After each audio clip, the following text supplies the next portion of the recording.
Чи хизээний цагт хин нэг нь чамайг юу гэж бодож байгаа бол гэж ер нь санаа зовж байсан уу? Эсвэл бусдын чамд итгэл чиний үйлсийг, чиний бүр цаашлаад амьдралыг чамайг бүр бүхлээр нь ингээд өөрчлөгдөхөд нөлөөлж байсныг мэдэрч байсан уу? Тэгвэл өнөөдөр бид Пигмалионы нөлөөлөл буюу хүлээлт үүсгэхийн эд шидийн талаар ярилцах гэж байна. Тэгэхээр Пигмалионы нөлөөлөл гэж яг юу гэлээд байгаа вэ гэхээр бидэнд болон бусдад үүсдэг эрэгч бай, сөрөгч бай, хүлээлтийн тухай мөн тэрхүү хүлээлтээс үүсэж буй үр дагаврыг сэтгэл зүйн шинжилгээ ухаанд Пигмалионы нөлөөлөл гэж нэрлэдэг. Эффект Пигмалионы буюу Пигмалионы нөлөөлөл гэж нэрлэдэг. За жишээ нь хүүхэд байхдаа би маш их тийм ярих дургүй байсан. Би ор сурвал сурдаг хүүхэд байсан. Би орсоор төдийлөн их ярьж чаддгүй гэдэг бодолтой байсан 10 жилдээ. Энэ хэлэнд би огт авьяасгүй ч гэж өөрийгөө тодорхойлдог байсан. Энэний яагаад ийм тодорхойлолтод хүрсэн бэ гэхээр манай орслын багш зөвхөн намайг гэлтгүй манай хид хідэн хүүхдүүдэд айгүйх нөлөөлдөг гэсэн. Чи ойлгож чадахгүй байгаа юм чинь чи яаж цаашдаа орслыг ойлгож чадахгүй байгаа юм чинь чи яаж цаашдаа ор сурвалд бусад хичээл ор сурвалд сурах юм бэ? Бусад хичээлүүдээ чи амжилт гаргах юм бэ? Орслыг үзэхгүй бол болохгүй гэж айгүй их тийм шахдаг төрлийн багш байсан. Тэр хүнд үүсцгээс нь миний талаарх үүссэн байсан хүлээлт нь хөрхийн энэ хүүхэд орс хэлээр угаасаа амжилт олохгүй дээ ч гэдэг юм уу те. Ийм тодорхой тийм сөрөг хүлээлт үүсгэж гисэн байсан. Нөгөө талд нь болохоор манай математикийн багш байдаг байсан. Тэр багш болохоор юу гэж хэлдэг байсан бэлээ? Зүгээр чи энэ хэлээр заавалжгүй хоолоо олж илтээд энэ хэлээр заавалжгүй мундаг амжилттай байх шаардлагагүй. Чи зүгээр ойлгож л байвал ойлгоод юмаа хийгээд явж л байвал болно. Гэтэ энэ тэр чигтээ чамайг одоо тим гэж тодорхойлсон үг биш. Чи математикийн хичээл дээр илүү сайн байж чаддаг. Чи илүү одоо босод зүйл дээр илүү амжилт гаргаж чаддаг. Тэгэхээр багш нь чамд итгэж чинь чи бол ирээдүйд маш сайн багш хүн болно гэдэгт би яагаад чи ингэж зүүн совиндоо итгэдэг. Чамд аюу том өгөгдөл байдаг гэдэгт би итгэдэг ч гэдэг юм. Ингээд нөгөө багш мантлаа надад ийм эерэг хүлээлтээ үүсдэг байсан гэсэн. За ингээд би 10 жилээсээ дуусгаад цаашаа их сургуульд одоо метод руу яваад их сургуульд орлоо. Их сургуульд очоод яасан бэ гэсэн чинь орс хүүхдтэй нөгөө 10 жилдээ орсоор ярьдаггүй байсан хүүхд чинь хятад очоод орс хүнийг хараад орс хүүхдүүдийг хараад гівгинт миний хэл одоо нүүр задарсан гэдэг шиг гівгинт би орсоор төгс яриад эхэлсэн. Би тухайд бүр өөрөөс үртэл гайхажсэн. За ингээд би юуг ойлгосон бэ гэхээр миний тарих тухайн үедээ өөрийгөө илэрхийлэхгүй байсан ч гэсэндээ яг ингээд орчинд нь очиод өөрийгөө аюулгүй мэдрэмжийг мэдрээд ийм ямар нэгэн шахалт дарамт гэд байхгүй байдлыг ингээд ийм чөлөөтэй сэтгэх боломжийг олонгод миний сонссон бүхэн маань ингээд хадгалагдаад үлдсэн. Би чинь тухайн хэлийг эзэмшчихсэн байсан юм байна штэ. Тухайн хэлийг ярианы төвшин бол эзэмшсэн байсан юм байна штэ гэдгээ ойлгосон гэсэн үг. За ингээд хэлний маань барьер ингээд тайлагдчихж байгаа. Тэндээсээ ямар ихтгэл найдвар төрсэн бэ гэхээр тэгвэл би чинь орслыг би ингээд сураагүй байна гэж бодоо яваадсэн чинь би сурчихсан байсан бол хятад хэлийг би яг хичээгээ сурах юм бол бүр сайн сурч чадах юм байна штэ гэдэг бүр дахиад цааш ихтгэл найдвар өөр дээрээ үүсгэх цааш ихтгэл найдвар төрж байгаа.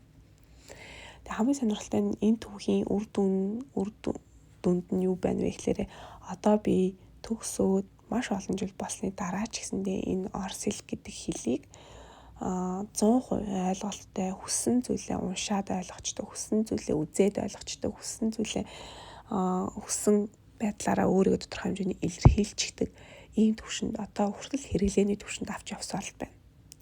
Тэгэхээр энэ бүхний ач гавьяа бол манай анги даасан багшийн надад өгсөн эерэг хүлээлт буюу тэр Пигмалионы эффектийг нэрлэдэг байгаа юм. Энэ Пигмалионы нөлөөлөл буюу Пигмалионы эффект гэж нэрлэдэг байгаа зүйлийг өөрөө энэ нэр томьёо нь өөрөө грекийн домгоос холбоотой байдаг.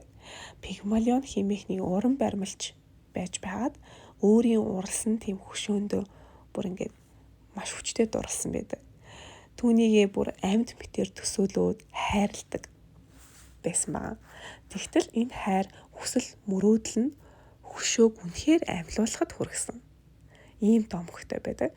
Тэгээ үүнтэй адил биднийг тойрон хүрээлж буй хүмүүсийн итгэл үнэмшил, бидний талаарх итгэл үнэмшил бидний бодит байдал хүчтэй нөлөө үзүүлдэг гэдгийг үүгээр илэрхийлэх гээд байгаа гэсэн үг. Тэгэхээр хүлээлтийн бусдад өгдөг хүлээлтийн эд шид бид бүгд одоо хүүхэд ялангуяа боловсролын салбарт маш тийм хүчтэй зүйл. Тэгэхээр бид бүгд хүүхэд байхдаа багш нар, эцэг их найзууд, хамт олонны зүгээс тодорхой тийм хүлээлттэй тулгарч байсан тийм. Би ч саяны түүхээрээ ярьлаа. Та бүхэн ч гэсэн энэ зүйлд тулгарч байсан баг. Хин нэгэн багш одоо эцэг их ч гэдэг юм уу тийм. Чи маш ухаалаг охин шүү. Чи амьдрал гарган шүү. Чи чаддаг шүү гэд байх юм бол илүү их хичээхэд хүргэдэг. Харин эсрэгээрээ за энэ одоо энэс одоо юу л гарав гэж те. Энэ их хоёр ч те сайн мэдэхгүй байна. Хэлж мэдэхгүй байна ч гэдэг юм уу те. Ингээд тодорхой бос мэтгэл алдарсан юм хүлээлттэй үүсэх юм бол бид өөрсөндөө хүртэл эргэлзэж эхэлдэг. Нэрээ би нэг чадахгүй юм байх та гэдэг.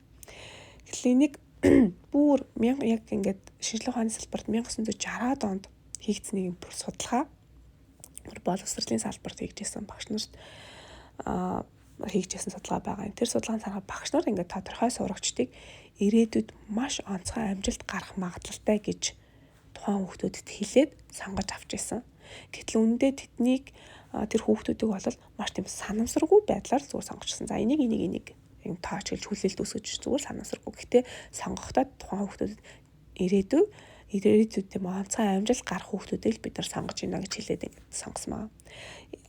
Эргээд сонгосон хүүхдүүдээ 20 жилийн дараа тэгээ тэр хүүхдүүдтэйгээ ажиллаад эргээд 20 жилийн дараа тэр сурагчдыг ямар байна вэ? Амьдрал нь ямар байна вэ гэд үзэхэд маш гайхалтай юм амьдрал гаргасан байсан гэсэн. Тэгээ учир нь багш нар тэднийг онцгой гэж тэр хүүхдүүд итгүүлж чадсан. Илүү их дэмждэг байсан, илүү итгэл үзүүлж харилцдаг байсан. Тэр үр дүнд нь ийм гайхамшигтай үр дүн хүргэсэн. Амьдрал нь маш амжилттай болоход нөлөөлсөн байна.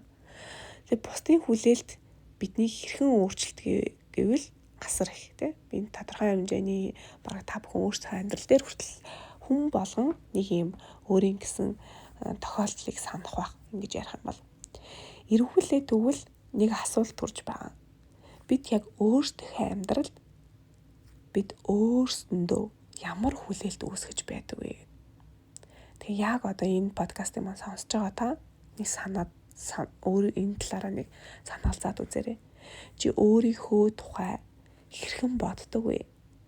Бусдын итгэл үнэмшил чамайг хязгаарлаж байна уу? Бусдын сөрөг итгэл үнэмшил чамайг хязгаарладаг уу? Альваны үйлдэл хийхэд чинь. Эсвэл бусдын эерэг итгэл үнэмшил чамд урам өгдөг үү? Үйлдэл чинь зан үйл дээр чинь өөрчлөлт гарахад нөлөөлдөг үү? Чамайг хөгжүүлэхэд нөлөөлж гин үү? Эсвэл унтраахад нөлөөлж гин үү? Энэ талаар нэг бодоод үзээрэй гэж байгаа. Эндээсээ үүдэлтэйгээр өөрийгөө өөрчлөх хүч болвол дахиад хэлэхэд зөвхөн бидний гарт байгаа шүү. Энэ Пигмалионы эффект гэдэг зүйлийг одоо эсрэгээр нь ашиглаж болно. Нэг үгээр бид өөрсөндөө тавих хүлээлтээ өөрчилж бусдыг харалгүйгээр өөрсөндөө тавих хүлээлтээ эерэг байлгаж болно гэсэн үг. Энэ хүчийг эргээр бид нар өөрсөндөө ашиглаж болно. Өөрсдөө ашигтайгаар эргүүлж чадна гэдэгт нь хэрвээ чи одоо өөрийнхөө тухай эерэг итгэл үнэмшилтэй байх юм бол мэдээж өөрийгөө хөгжүүлэхэд илүү нөлөөлнө тэ. Харин эргэлзээ өөртөө хүлээн зөвшөөрхийн оронд би эргэлзээ төрүүлээд өөртөө тийм сөрөг итгэл үнэмшлийг авчрахаар би чадна, би өөрийгөө хөгжүүлнэ гэсэн итгэлийг бий болгол бодит байдал дагаад ингээд үр дүн дагаад өөрчлөгддөг гэсэн үг. Тэгэхээр өөртөө ямар хүлээлт үүсэх вэ гэвэл яг одоо энэ подкастыг сонсож байгаа та бүхнийг даалгавар өгье. Чи өөрийнхөө тухай ямар эерэг итгэл үнэмшилтэй байхыг хүсэж байна вэ? Яг тэр итгэл үнэмшлийг цаасан дээр буулгаад үзээрэй. Чи өөрийгөө ирээдүйд ямар хүн байхыг төсөөлж байна вэ? Яг тэрнийг бүр төсөөлөлтөнд үүсгэж байгаа юм хүлээлт үүсгээд тэрнийг цаасан дээр буулгана гэсэн. Тэгэхээр яг өнөөдөр надтай хамт байсан та бүхэнд би маш итгэж байна. Гол нь энэ подкастыг сонсож байгаа та бүхэн бусад хүмүүсүүд танд итгэх болон үл хамааран өөртөө өгөх итгэлээ илүү их нэмэгдүүлээрэй гэж хэлмээр байна. Учир нь чамд итгэх нэг хүн л байхад бол хангалттай байна. Тэр хүн чамайг өөрчлөх хамгийн чухал хүн. Тэр хүн хэн бэ гэвэл чи өөрөө.